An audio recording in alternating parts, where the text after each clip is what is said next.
मुरली महावाक्य है, हर आत्मा के अंदर राम भी होता है तो रावण भी होता है। रावण को पहचान कर ज्ञान से परिवर्तन करना ही बड़ी गहरी बात है। तो इससे हम क्या समझें? यदि हम राम को रावण को बाहर देख रहे हैं, कर्म इंद्रियों के आधार पे देख रहे हैं, तो ये बात साबित नहीं होती है। तो हम समझेंगे कि इसका क्या, इस बात से क्या तंत्र निकल रहा है। इस महावाक्य से ही साबित हो रहा है कि राम और रावण चित्र की बात नहीं है, व्यक्ति की बात नहीं है, चरित्रों की बात है। आत्मा माना मन बुद्धि की पावर, जिसके आधार पर ही पुरुष और प्रकृति का खेल चलता है सृष्टि में। राम को पुरुषोत्तम कहा जाता है, पुरुषों में उत्तम। आत्मा को पुरुष कहा जाता है। आत्मा माने आत्मिक स्थिति की बात है, अर्थात अपनी मन बुद्धि रूपी आत्मा की अनेक भिन्न भिन्न स्टेजेस में, जो सबसे भिन्न भिन्न स्टेजेस में श्रेष्ठतम सबसे उत्तम स्टेज है राम, जिसमें मन बुद्धि सत्य में ही रमण करती है। उसके विपरीत रावण है विस्तारवादी प्रकृति का रूप, और राम है सारवादी प्रकृति अर्थात परा प्रकृति। रावण है विस्तारवादी अपरा प्रकृति। एकाग्र मन बुद्धि है राम, बिखरी हुई मन बुद्धि की स्टेजेस हैं रावण का रूप, जो कि राम का ही विस्तार है। इसीलिए महावाक्यों में बोला है राम ही रावण बनता है, रावण ही राम की प्रत्यक्षता का आधार है। राम का जन्म दशरथ से होता है। दशरथ माना कि 10 प्रकार का रथ अर्थात देहबान, विस्तार में ही सार समाया होता है, जिसके आधार पर 10 प्रकार की बुद्धि 10 तरह की बातों को रिसीव करती है। जब उन 10 तरह के देह भान को ज्ञान के आधार पर क्रॉस करते जाते हैं, तब राम के प्रत्यक्षता रूपी जन्म होता है। रावण के सर उगने का कारण है विकारों का मूल माना देह भान वाला मैंपन। जब वो परिवर्तित होकर के आत्म भान के मैं में बदल जाता है, तो जैसे कि रावण ही समाप्त हो जाता है। रामायण में बोला है, रावण रथी विरथ रघुबीरा। राम को अपना रथ नहीं होता है, अथवा कह सकते हैं रथ में कोई अपनापन नहीं होता है। रथ माना देह भान की बात है। राम को अपना रथ नहीं होता माना कि रथ ना होना बड़ी बात नहीं है, रथ होते हुए भी उस रथ में अपनापन ना होना ये बड़ी बात होती है। ऐसे ही आत्मा होना बड़ी बात नहीं है, क्योंकि आत्माएं तो सभी बिंदु बिंदु हैं। आत्मिक स्थिति बड़ी बात है, माना देह को धारण करते हुए भी देह भान के साथ आत्मिक स्थिति में टिकने की बात है। तो रामायण में जैसे बोला कि रावण रथी विरथ रघुबीरा, देख विभीषण भयो अधीरा। तो भगवान के पैरों में जूते भी नहीं है, नंगे पैर हैं। तो राम के जो चरित्र दिखाया गया है कि रथ भी नहीं है, पैरों में जूते भी नहीं है, इसका क्या अर्थ है कि राम के चरित्र में जो रथ नहीं दिखाया है, तो उनका रथ के बिना तो कोई आत्मा मन बुद्धि काम ही नहीं कर सकती है, उसको आधार चाहिए। तो राम का फिर रथ क्या है? तो राम के चरित्र का जो असली रथ है वो है उनकी मॉरल पावर, राम की। सौरभ धीरज जही रथ चाखा। जिस व्यक्ति के अंदर धैर्य है, जिस आदमी के अंदर शूरवीरता है, अटल खड़े होने की, उसके अंदर बल है, जो चरित्र का बल बहुत ऊंचा होता है। क्योंकि इंसान कभी भी फिजिकल पावर वाले से, ऐसा चरित्र वाला कभी मात नहीं खा सकता है। राम के चरित्र का जो असली रथ है वो है उसकी मॉरल पावर, माने नैतिक शक्ति, नैतिकता की शक्ति। सौरभ धीरज जही रथ चाखा। जिस आदमी के अंदर धैर्य है, शूरवीरता है, अटल खड़े होने की, तो उसके अंदर बल है, चरित्र का बल बहुत ऊंचा होता है। कभी भी इंसान भौतिक शक्ति वाले से मात नहीं खा सकता है, क्योंकि जो भौतिकता की शक्ति है वो नैतिकता की शक्ति के आगे और स्पिरिचुअल शक्ति के सामने निस्तेज हो जाती है। मॉरल पावर हमेशा डिवाइन होती है, दिव्य होती है। राम माना रम्यते योगिनो यस्मिन इति राम है। राम और रावण की पहचान साथ साथ होती है। जितना जितना मन बुद्धि ज्ञान में रमण करती जाती है, सत्य में उतना ही असत्य प्रत्यक्ष होता जाता है। राम के होने का कारण है रावण का विनाश, लेकिन विधि पूर्वक ही उस कर्तव्य को किया जाए, क्योंकि राम का चरित्र आदर्श गाया हुआ है। अनैतिकता के आधार पर नहीं, नैतिकता के आधार पर किए गए कर्तव्यों की यादगार है। तो ये नैतिकता कहाँ से आती है? गीता में श्लोक भी है, बुद्धि युक्तो जहाती है उभय सुकृत दुष्कृत है। बुद्धि को परे से परे परमात्म पार से युक्त करने पर ही नैतिकता आ जाती है।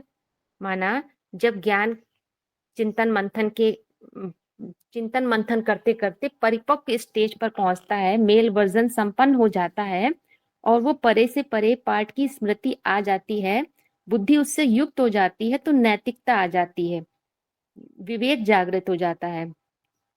शूटिंग पीरियड में निराकार राम कारण रूपी बीज है, जिस बीज के अंदर उसका सारा विस्तार रूपी वृक्ष समाया होता है।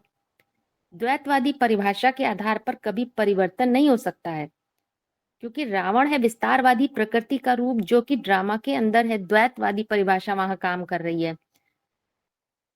तो जैसे ज्ञान में भी चलने वाले समझते हैं कि बैलेंस में चलना है। बैलेंस वो कैसे समझते हैं कि एक तरफ तो स्वीकार कर रहे हैं मैं आत्मा हूं, लेकिन साथ में देह भान की परिभाषा काम कर रही है, मैं वकील हूँ, मास्टर हूँ, डॉक्टर हूँ, फलाना फलाना, तो समझ रहे हैं बैलेंस में चल रहे हैं।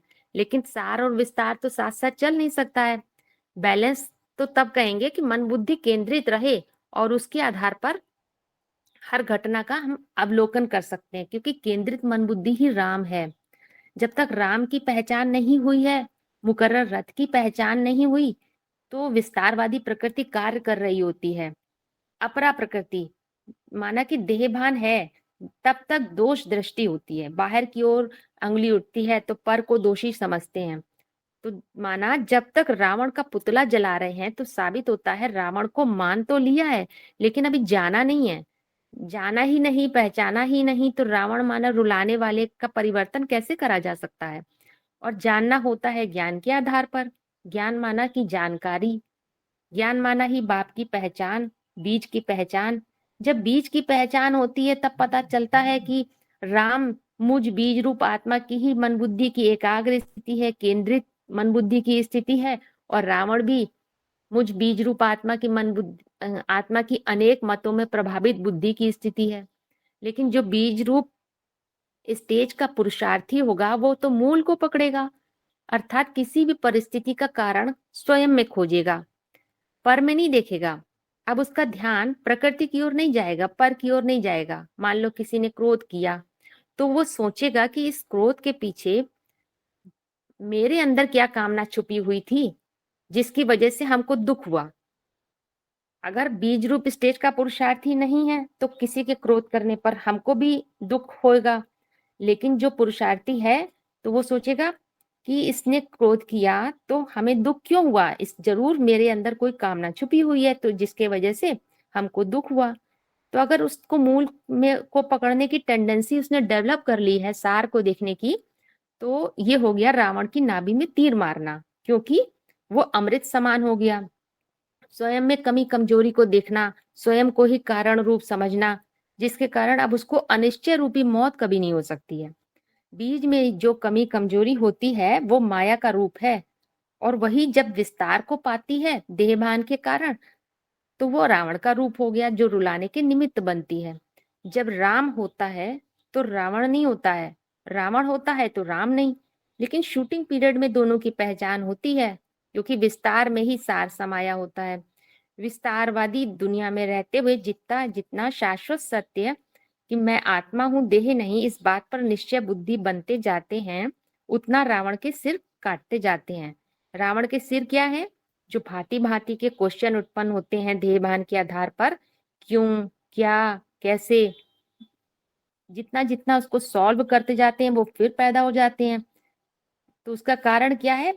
जब तक रावण की नाभि में तीर नहीं मारेंगे तो रावण खत्म नहीं होगा। राम की प्रत्यक्षता का आधार ही है रावण। रावण को पहचानना माने कि अपनी कमी कमजोरी को पहचानना। जितना जितना कमी कमजोरी जो बीज के अंदर की है उसको पहचानते जाएंगे तो जैसे कि उसको क्रॉस करते जाएंगे। रावण की नाभि में राम ही तीर मारता है, दूसरा कोई नहीं।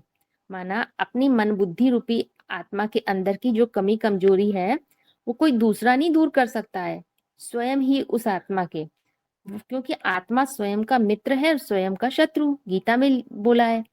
नाभि में तीर मारना माना जो कमी कमजोरी देह भान में आकर के विस्तार का रूप ले चुकी है, उस विस्तार में से सार को पकड़ना, यही है तीर मारना। विस्तार होता है प्रकृति के लेवल पर और सार है बीज में, बीज माना मन बुद्धि रूपी आत्मा, पर है प्रकृति, उस पर को स्व में कन्वर्ट कर देना, माना दूसरों की जो कमी कमजोरी दूसरों में दिख रही है वो भी स्वयं के अंदर खोजना, यही है नाभि में तीर मारना। बीज रूप स्टेज के पुरुषार्थ में स्वयं को सभी बातों का कारण रूप समझते हैं, तभी परिवर्तन होता है, क्योंकि परिवर्तन मूल में ही होता है, गहराई में जाकर। रावण को जो विस्तारित रूप हमको दिख रहा है प्रकृति में, वो वास्तव में केंद्र से कनेक्टेड है, और केंद्र मुझ बीज के अंदर ही है। केंद्र माना ही नाभि, जो अभी नहीं है। अगर नाभि पर वार कर दिया, पूरा कॉन्सेप्ट ही समझ लिया, तो जैसे कि रावण का एग्जिस्टेंस ही खत्म हो जाएगा। जिस नाभि से खून पूरे शरीर में पहुंच रहा था, नसें नाड़ियों में, उस संकल्प रूपी खून जाना ही बंद हो जाएगा। कॉन्सेप्ट समझ लिया तो विस्तार से प्रभावित होना बंद।